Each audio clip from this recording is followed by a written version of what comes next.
Hey yo, mon premier c'est Youssef, mon deuxième c'est Mandela. Sentez-vous à l'aise dans mon fief? J'espère que tout le monde est là. Bienvenue sur le Transistor.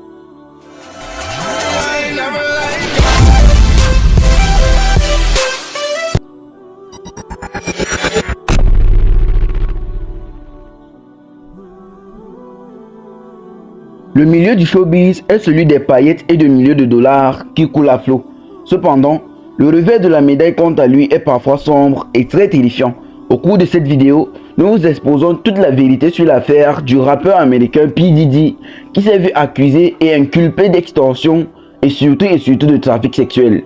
Restez jusqu'à la fin de la vidéo pour ne rien rater de cette nouvelle édition des enquêtes du Transistor. Sean John Combs, également connu sous le nom de Puff Diddy, Puffy Diddy ou encore tout simplement P. Diddy, né le 4 novembre 1969 à New York aux États-Unis d'Amérique, est un rappeur, acteur, danseur, homme d'affaires, entrepreneur et producteur de musique américain.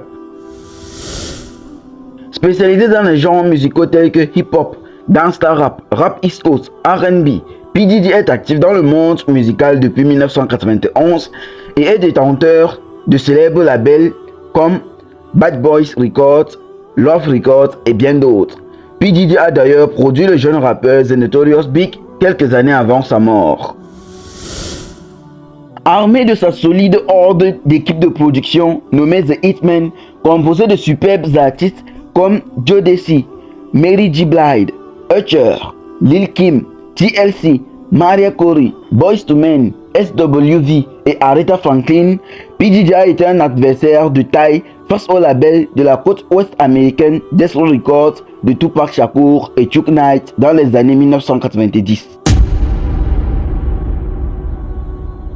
Après avoir glané des distinctions et des trophées au cours de sa vie et au sein de la musique américaine, P. Diddy commence à se faire progressivement connaître pour des délits sans cesse grandissants, notamment vers la fin des années 1990.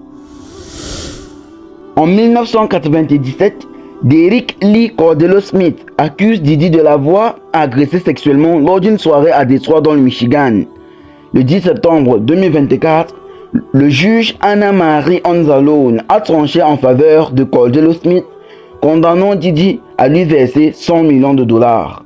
Ce jugement survient après que le plaignant ait réussi à démontrer que Diddy aurait tenté de lui proposer un accord à l'amiable pour enterrer l'affaire. Selon des documents présentés au tribunal, Diddy aurait même rendu visite à Cordelo Smith en prison pour lui offrir 2,3 millions de dollars en échange de l'abandon des poursuites.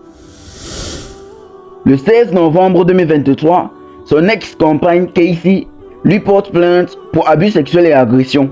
Il s'agit de faits qui se sont étendus à plus d'une décennie entre 2005 et 2018.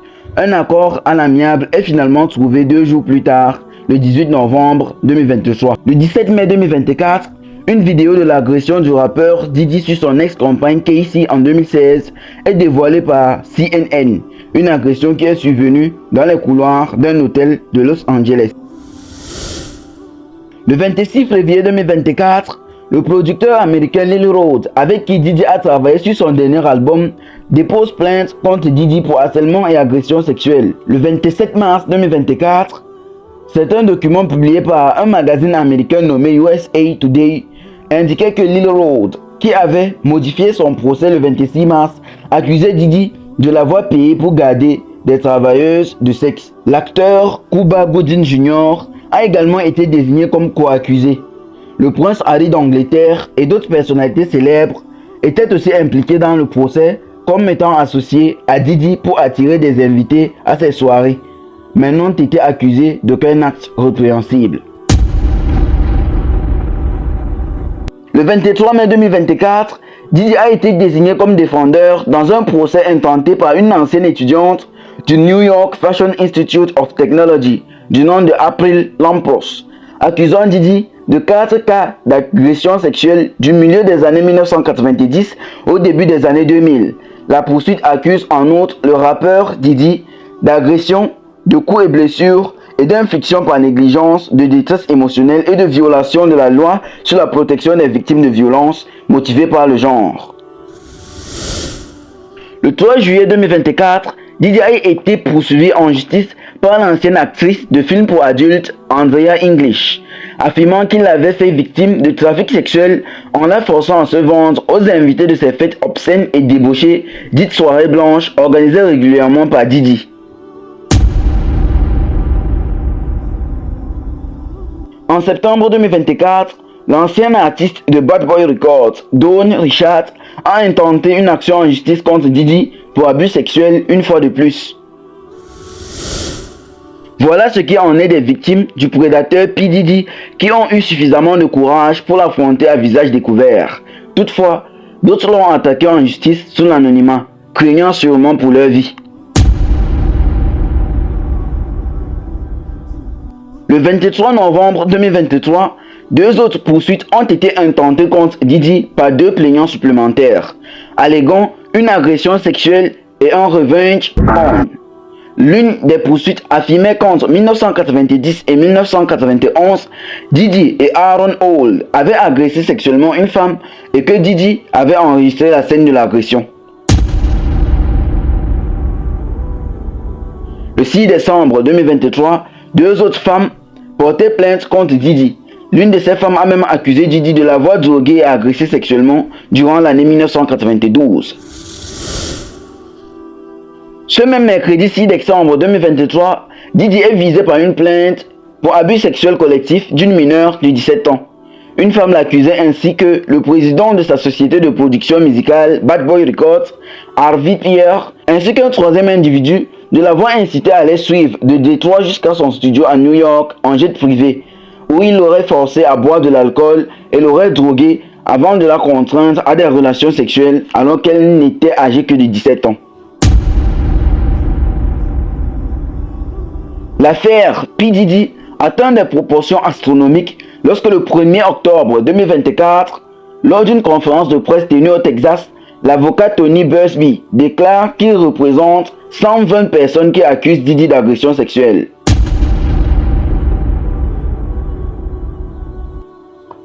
Toutes ces révélations sur l'empire de vice de P. Diddy a eu un impact dévastateur sur sa vie. Le 24 novembre 2023, Macy annonce qu'elle retire les vêtements de la marque Sin John appartenant à Diddy de ses rayons et de ses magazines en ligne, mettant ainsi fin à son partenariat avec Diddy. 4 jours plus tard, Diddy a démissionné de son poste de président de Revolt TV. Suri, Nodi System, Fulaba et House of Takura ont tous mis fin à leur affiliation avec l'entreprise de commerce électronique de Diddy, la Empower Global. Le 23 décembre 2023, la National Academy of Recording Arts and Sciences a décidé de réévaluer l'invitation de Diddy à la 6e cérémonie annuelle de Grammy Awards qui a lieu le 4 février 2024.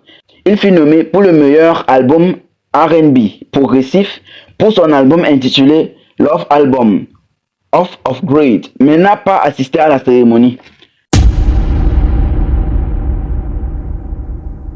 En mai 2024, la personnalité de la radio australienne Steve Davidson et Susan Ley, chef adjointe de l'opposition australienne, ont appelé au boycott et à l'interdiction permanente de la musique de Diddy, des services de streaming et de radio. Le 7 juin 2024, l'université Howard a annoncé qu'elle révoquait le doctorat honorifique attribué à Diddy. Ils ont également restitué son don d'$1 million et mis fin à son accord de promesse de don. 9 jours plus tard, le maire de New York, Eric Adams, a annoncé l'annulation de la clé de Diddy pour la ville de New York qui lui avait été décernée en septembre 2023. Et enfin, le 28 juin 2024, le bureau de la procureure du comté de Miami-Dade, Catherine Fernandez-Ronde, ont révoqué le Sean Diddy Combs Day, un jour férié à l'échelle de la ville de Miami Beach en Floride, inauguré en l'honneur de Diddy le 13 octobre 2016.